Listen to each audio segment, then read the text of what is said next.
Bonjour à tous, on se retrouve en vidéo pour le test d'une nouvelle imprimante 3D, la Gitech A10M. Alors, pourquoi cette imprimante est encore une imprimante sur le blog? Oui, parce que cette imprimante a vraiment retenu mon attention puisque cette fois-ci, elle va avoir deux couleurs. Mais la principale particularité, c'est qu'elle va pouvoir mixer ces deux couleurs pour faire des dégradés, voire même créer de nouvelles couleurs. Alors on va voir un petit peu les différentes caractéristiques et voir le résultat que j'ai pu en tirer. C'est parti!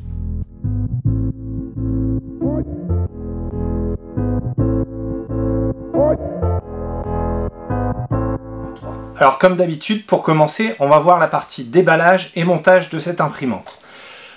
C'est assez standard pour une imprimante en kit de ce format.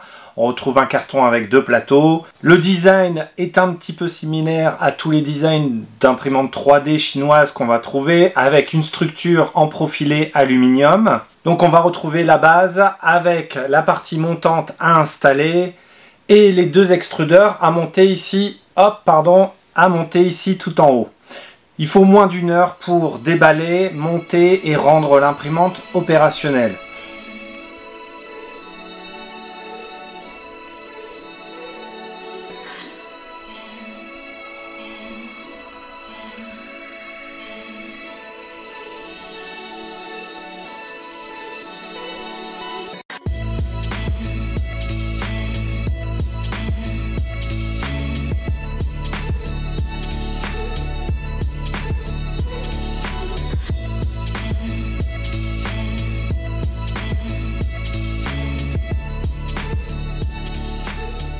Pour le peu que, bien sûr, vous ne vous trompiez pas comme moi en montant les extrudeurs. Parce que moi, je n'ai pas suivi la notice qui était fournie, bien sûr. Et je me suis trompé en mettant les extrudeurs vers l'avant, au lieu de bien les mettre sur le dessus et l'arrière pour insérer le filament. Voilà, j'ai dû tout démonter, ce qui a un petit peu retardé la mise en place. Alors après avoir joué avec les différentes clés Allen qui sont fournies, bien sûr avec l'imprimante pour visser tout ça et installer, on va commencer à brancher tout ce qui est câble. Alors comme toutes les autres imprimantes, bien sûr, on facilite les choses. Les câbles sont numérotés, enfin plutôt indiqués si c'est pour l'axe X, Y ou Z. Les extrudeurs E0 et E1.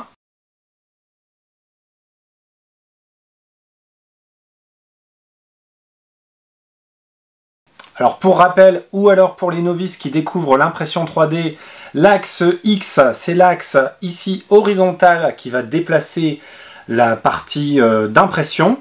L'axe Y, c'est la partie du plateau qui va se déplacer vers l'avant et vers l'arrière. Et l'axe Z, c'est la partie qui va faire monter ici la tête d'impression.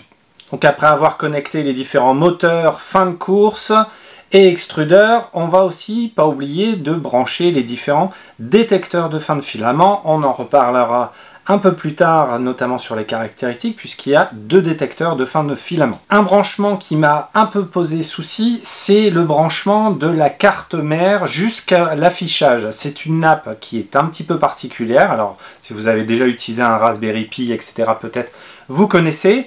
Voilà, donc, comme vous pouvez voir sur les images, la nappe est assez courte. Elle vient se loger. Il faut connaître aussi le sens.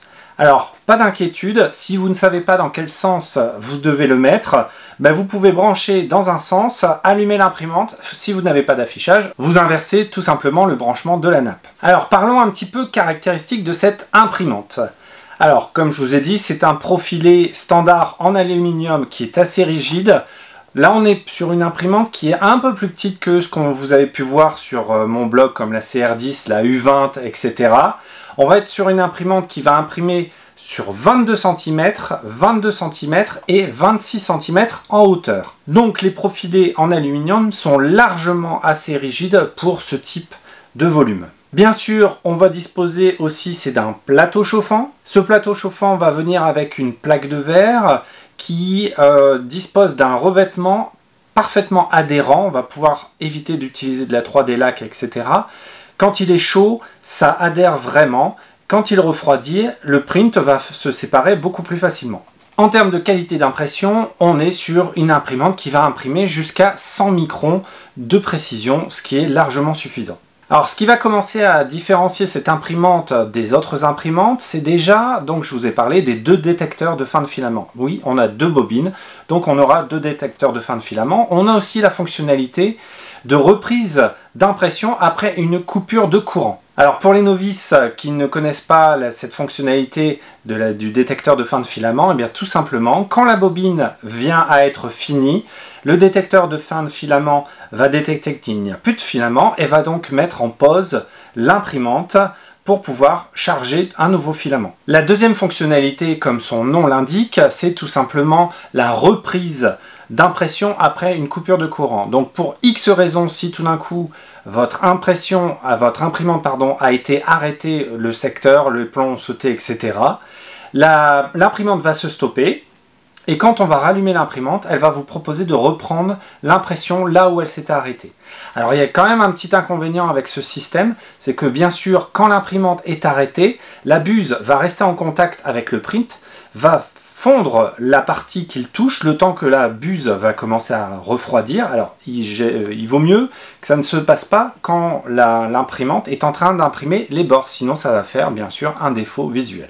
Alors bien sûr, ce qui va différencier beaucoup cette imprimante par rapport à d'autres imprimantes, c'est sa capacité de faire de la double extrusion, donc d'avoir 2 bobines de filament. Alors contrairement à la Creality CRX que vous avez déjà pu voir sur mon blog qui aussi imprime en 2 filaments, ici cette imprimante va pouvoir mixer les 2 filaments en même temps pour pouvoir créer des dégradés de couleurs, voire même créer des nouvelles couleurs en mixant certains pourcentages des 2 filaments. On va avoir donc des impressions qui vont avoir différents dégradés de couleurs, ce qui rend plutôt pas mal. On va voir ça ici sur tous les différents résultats que j'ai pu imprimer. Alors pour obtenir ce dégradé, il y a plusieurs possibilités.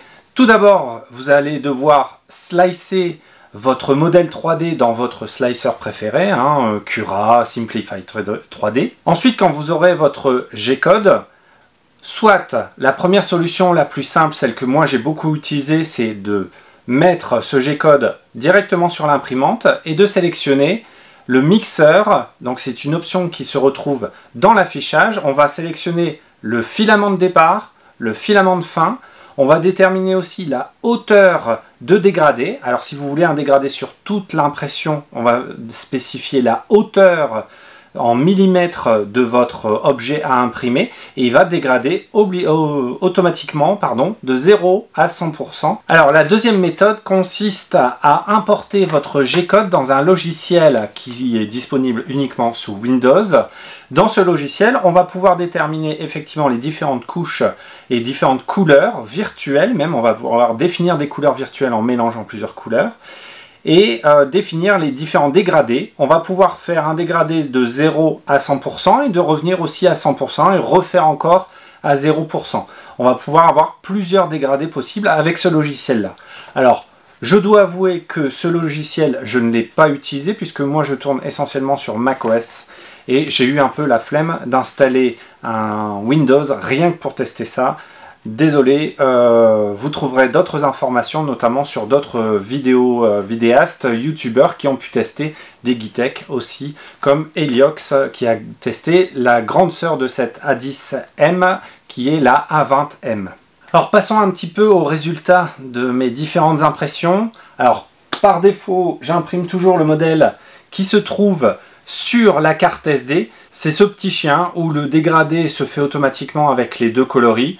L'impression s'est plutôt bien passée, on retrouve quelques petits artefacts, quelques petites boursouflures, mais l'impression est très très propre. Alors pourquoi j'imprime aussi toujours les modèles qui sont disponibles sur la carte SD? Car pour moi, c'est les modèles qui ont été testés et donc validés pour être imprimés au maximum de capacité de l'imprimante. Alors bien sûr, pas de test d'imprimante sans les fameux petits Benchy que j'ai imprimé avec les différents filaments en qualité 100 microns, 200 microns.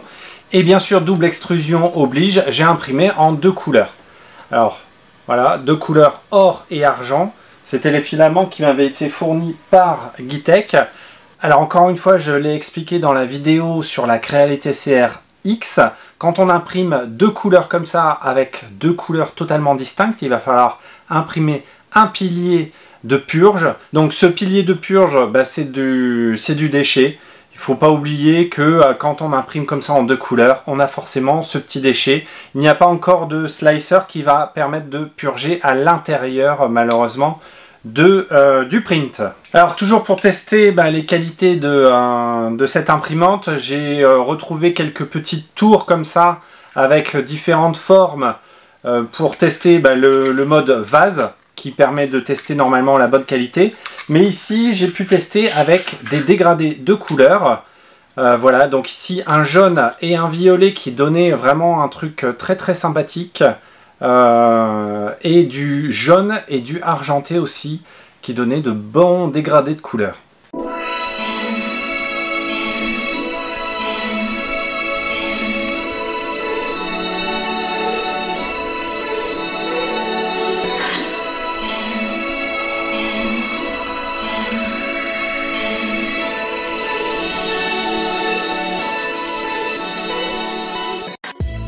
Voilà, donc comme vous pouvez le voir ici sur ces petites impressions, notamment avec quelques petits dégradés, il va falloir bien choisir les couleurs que l'on va mixer ensemble. Par moment, ça rend pas toujours super, comme par exemple du blanc et du argent où on voit quasiment pas le dégradé. Voilà, donc après avoir un peu plus maîtrisé la bête, eh bien tout simplement je me suis lancé dans de très grosses impressions. Vous avez pu le voir sur mon Instagram, j'ai lancé une tour 2D. Qui a duré 38 heures avec un filament, 2 filaments silk, donc c'est les filaments qui donnent un effet métallisé un peu très très sympathique, donc couleur bronze et argent. Donc on voit ici tout le dégradé. D'ailleurs ce dégradé généralement se fait beaucoup plus sur la partie droite, enfin gauche de l'impression. On va dire, ça dépend. Donc ici, sur ce côté-là, on a beaucoup plus d'argenté que de l'autre côté. Voilà, donc ça, je l'ai imprimé en 300 microns. Très très bonne qualité, franchement, super sympa. Donc pour ceux qui ne connaissent pas le principe, en jeu de rôle ou en jeu de société, plutôt que de lancer plein de dés, on les met dans la tour, ça mélange bien. Ici, ça sort sur les 2 côtés et sur le milieu. Alors il y a un modèle 3D que j'avais vu depuis très très longtemps et que je n'avais pas encore trouvé d'idée pour bien l'imprimer. C'est tout simplement ce petit heurtoir ici qu'on va retrouver. C'est une tête de dragon avec un heurtoir. Voilà, donc moi je me suis pris le coup de le faire en noir et en argent. Et franchement, l'impression est juste magnifique. Pour information, ça a été imprimé en 200 microns. Alors sur ce modèle-là, en noir et argent, je l'ai imprimé en définissant moi-même les différents supports d'impression dans Simplify 3D. J'ai eu beaucoup de boulot de post-production pour enlever tous les supports. Vous pouvez imaginer libérer l'anneau, etc. avec l'intérieur de la bouche. Donc après, comme mon fils a adoré, il le voulait, mon deuxième fils aussi le voulait, donc je lui ai proposé d'en refaire un. Cette fois-ci, j'ai utilisé le modèle qui disposait de supports intégrés. Alors, je l'ai imprimé en noir et or. Alors, le rendu est un petit peu moins joli. En fait, c'est surtout le filament or de chez Eriwan. Pardon, je regarde en même temps. Le filament or de chez Eriwan qui ne rend pas si bien que ça et qui se mélange pas très bien avec le noir. Donc vraiment, la meilleure couleur pour l'instant, ça a été le noir et argent. Sur l'impression, sans aucun souci, les supports qui étaient fournis étaient bien, pas top, très difficile à enlever. Donc voilà, ça c'est vraiment 2 modèles qui ont été super à imprimer avec cette Geeetech A10M, comme vous pouvez le voir ici en vidéo. Est-ce que cette Geeetech A10M est exempte de tout défaut? Eh bien non, pas du tout. Alors pour information, j'ai vraiment galéré à la régler cette imprimante. Voilà, sortie de boîte, on vérifie bien standard la visserie, les différents excentriques, la tension des courroies, et j'ai lancé l'impression du petit chien. Bon, qui s'est plutôt bien sorti, hormis quelques petites imperfections, je pense plutôt au niveau du slicer. Ensuite, j'ai effectué les différents réglages pour l'intégrer dans mon slicer Simplify 3D. Et là, j'ai vraiment eu beaucoup de mal à trouver les bons réglages. Ça a été vraiment une plaie, j'ai énormément gaspillé d'impressions pour trouver les bons réglages. Au final, je me suis tourné vers un profil Simplify 3D que j'ai trouvé sur Thingiverse. Cette personne a mis à disposition son profil qui tourne très très bien. Et en plus, il le met à disposition avec et sans le 3D Touch, dont on parlera un petit peu plus tard dans la vidéo. Alors au bout d'un moment, j'ai réussi à avoir quelques prints assez sympathiques. Malheureusement, au bout d'un moment, je ne sais pas pourquoi, j'ai commencé à avoir des décalages de couches au niveau de l'axe Y. Donc comme on peut voir ici sur cette impression, toutes les couches étaient vraiment décalées. C'était vraiment dégueulasse, il n'y a pas d'autre mot à dire. J'ai pas mal cherché la raison pour ça. Mécaniquement, j'ai tout vérifié, les courroies, les poulies, pas de souci à ce niveau-là. Alors finalement, après avoir pas mal cherché sur le net, j'ai trouvé un paramètre qui s'appelle le jerk dans l'affichage de l'imprimante. J'ai passé la valeur de 20 à 9. Ça m'a corrigé ce problème de décalage de couche et je n'ai plus jamais eu ce souci. Pour information, le jerk, c'est quoi? C'est la vitesse maximale et instantanée que va demander la carte mère, l'imprimante, au moteur lors de ces changements. Donc là, forcément, on va demander un peu moins rapidement le changement de pas au niveau du moteur. Donc au niveau de l'imprimante, ça risque moins de déconner, on va dire. Voilà donc pour mes quelques petits déboires avec cette imprimante. Pas facile, on va dire, à prendre en main. Sinon, au niveau des améliorations, on va dire c'est des améliorations un petit peu standards. On va retrouver bien sûr, c'est les molettes de réglage du plateau chauffant qui sont encore une fois beaucoup trop petites. Il va falloir imprimer des molettes un petit peu plus grandes et les clipser. Et une autre évolution importante qu'il va falloir imprimer assez rapidement, c'est le cache au niveau du ventilateur de la carte mère. Alors pour deux raisons en fait il va falloir mettre en place ce cache, mais tout simplement pour ramener le flux d'air vers l'avant et non pas vers le haut, puisque quand il arrive vers le haut, ça arrive directement sur le plateau chauffant. Amener un flux d'air sur un plateau que l'on est en train de chauffer, je suppose que c'est pas très efficace quand même. L'autre raison pour laquelle il faut imprimer cette petite pièce, mais c'est tout simplement parce que ça fait une protection au niveau du ventilateur.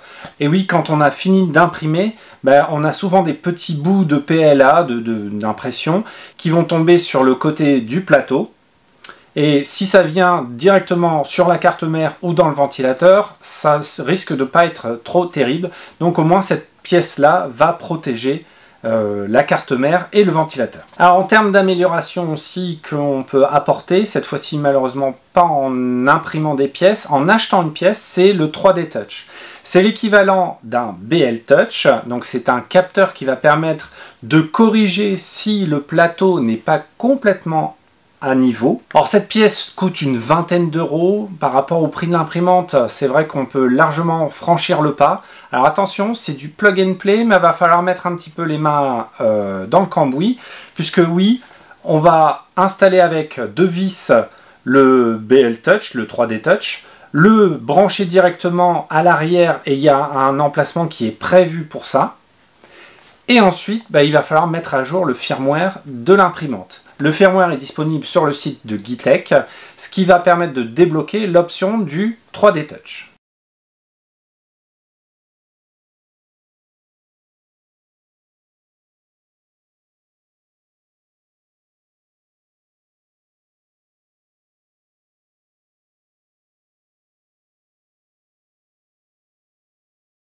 Alors c'est pas fini, quand on a fait ça, il va falloir calibrer et définir l'offset, c'est-à-dire la différence entre le 3D Touch et le plateau chauffant.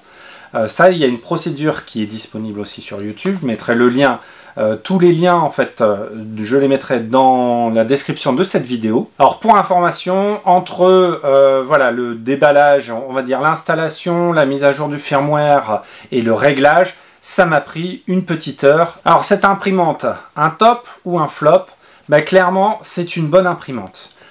Je vous l'ai dit dans mes remarques, j'ai quand même un petit peu galéré à la mettre en place au niveau des réglages, notamment au niveau des profils. Donc je vous invite, si vous craquez sur cette imprimante, à aller tout de suite chercher un profil qui va être disponible sous Cura ou sous Simplify 3D. Encore une fois, je mettrai le lien dans la description ou dans l'article du blog. Voilà, sinon c'est une imprimante qui offre pas mal de bonnes possibilités, notamment bien sûr avec cette double extrusion, cette double couleur, mais aussi ce dégradé. Alors il faut avoir l'âme un petit peu artistique, on va dire, pour définir un petit peu quelles sont les bonnes couleurs à mixer ensemble. Donc pour une imprimante, on va dire, de ce tarif-là, alors bien sûr, je n'en ai pas encore parlé, c'est une imprimante qu'on va retrouver sur Amazon à 299 € sur Amazon France, donc directement livrée en France. Si vous êtes un petit peu plus à regarder au niveau du tarif, chez mon partenaire par exemple Gearbest, on va retrouver cette imprimante aux alentours de 200 à 220 €. Ce qui fait quand même une bonne économie. Par contre, au niveau du délai de livraison, ce ne sera pas la même chose. Alors, en termes de notation, cette imprimante, suivant mon barème habituel, mais je lui mets en termes de qualité un 8 sur 10, puisqu'on imprime quand même de très bonnes pièces. En termes de fonction, bien sûr, la partie double extrusion et surtout ce mix de couleurs qui fait des dégradés très très sympathiques, je vais lui noter un 9 sur 10. En termes d'utilisation, par contre, on va dire que ça pêche un petit peu plus. Je lui mets un 7 sur 10. Il va falloir quand même se le mettre sérieusement pour pouvoir maîtriser la bête. J'avais quand même moins galéré sur une CR10 ou sur une AlphaWise U20. En termes de prix, c'est un 8,5 sur 10. C'est un bon prix, on va dire. On n'est pas sur une imprimante à 300-400 € comme les grands formats.